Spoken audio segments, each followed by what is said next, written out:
So you want to buy a house? Congratulations, you're about to sign the biggest IOU of your life. It's called a mortgage, and if you don't know what that is, you might end up paying for that mistake longer than your marriage lasts. I'm Fernando DeCunha, the Mortgage Maverick, and today we're talking about what a mortgage really is without those boring textbook vibes. Officially, a mortgage is an agreement that essentially says if you don't pay for your home, that bank can come and take it right out from under you. Is it simple? Yes. Aggressive? Absolutely. True?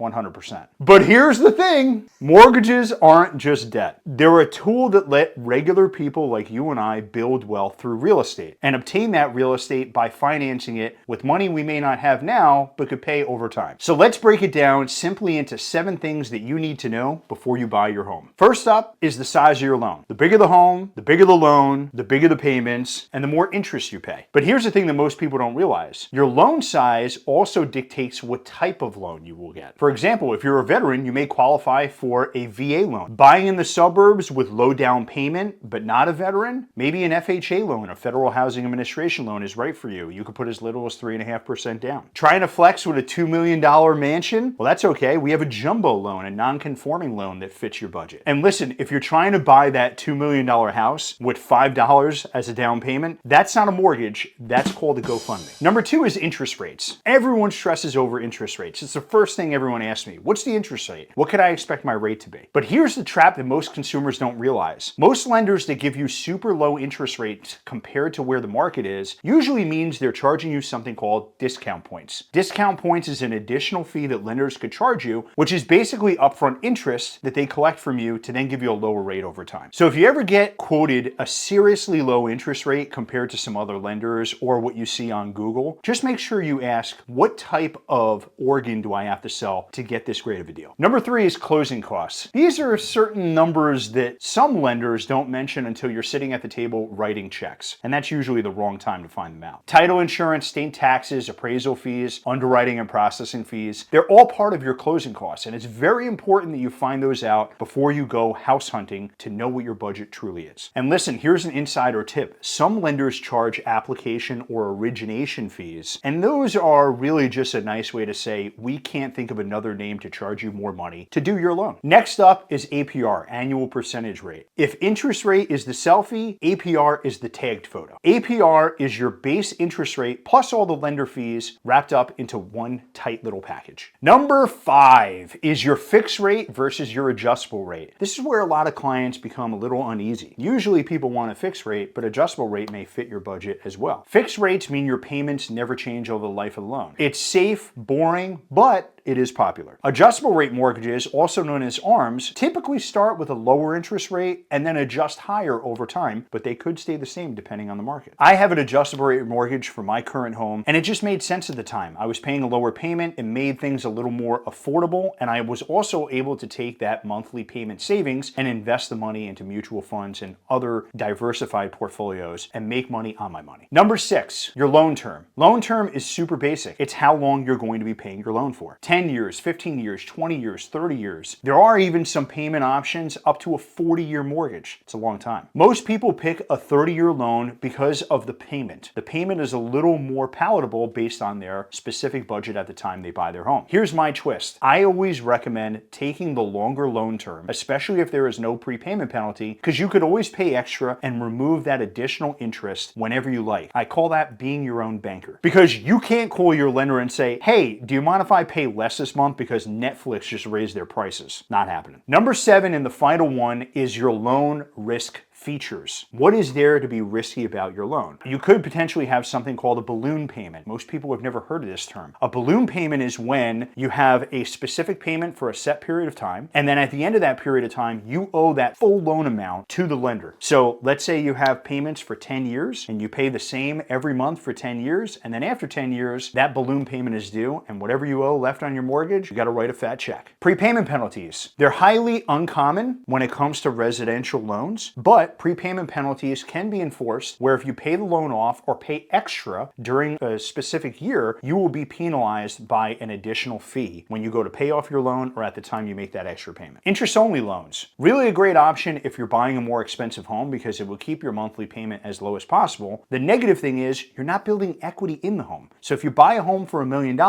and you get a loan for $800,000, however long that interest-only payment period will be, once it's completed, you're going to still owe that $800,000 left on your loan. That's like eating nothing but frosting for 10 years and then wonder why the cake never disappears. So here's the maverick truth. A mortgage is not scary. It's just a tool. Used wrong, it will absolutely crush you. Used correctly, it's the reason why thousands of families that I've helped throughout my career went from just paying bills and rent to building wealth in real estate. To make things easier for you watching this, I built a free home checklist. It's the actual step-by-step guide I use with clients to avoid common mistakes and buy smart. Grab it using the link in the description and start building your wealth through real estate today. I know what you're thinking. I don't make enough money to buy a house. I have to keep renting for the rest of my life. Well, here's a video that explains to you that you could buy a home with just $60,000 a year in income.